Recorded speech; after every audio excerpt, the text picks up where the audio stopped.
हमारे चैनल को सब्सक्राइब करें और बेल आइकन को दबाएं। कोरोना वायरस जिसने पूरी दुनिया के अंदर बहुत बड़ो कहर मचाया हुआ है और उसी के ऊपर मुख्तार मस्ताना ने एक दुखी शायरी लिखी है। आओ उन्हीं की जुबान तो सुना के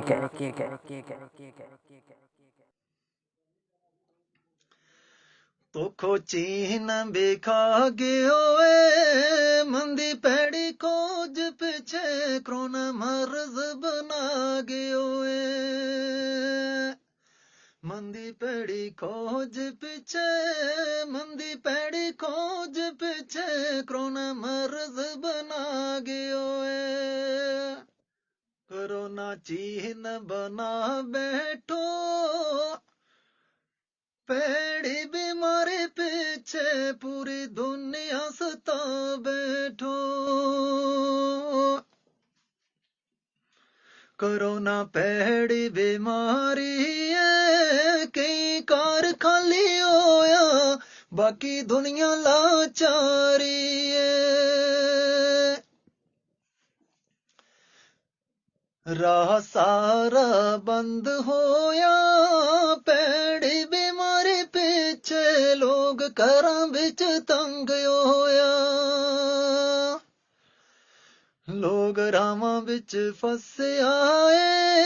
रब ना भुला छोड़ियो रब हज़र वे दसिया भुख मारी बिछा गई है कई कार पुकारों में या बीमारी जदगी आ गई है कई कार पुखा सो में कई कार पुखा सो में या बीमारी जदगी आ गई है बीमारी पैड़ी वे बरस रही मेरा जिस लखा दुनिया कार जान नु तरस रही मेरा जिस लखा दुनिया मेरा जिस लखा दुनिया कार जान नु तरस रही करो मदद गरीबांगे या रब रहम करिए मरी मुलाकात नसीबांगे कुछ रावां बिचू मोड़ आए दुखिया मुख्तार ने माया जोड़ आए दुखिया मुख्तार ने माया जोड़ आए या बीमारी बड़ी दर्दी है अल्लाह अल्लाह करो सारा अगर रब की मर्जी है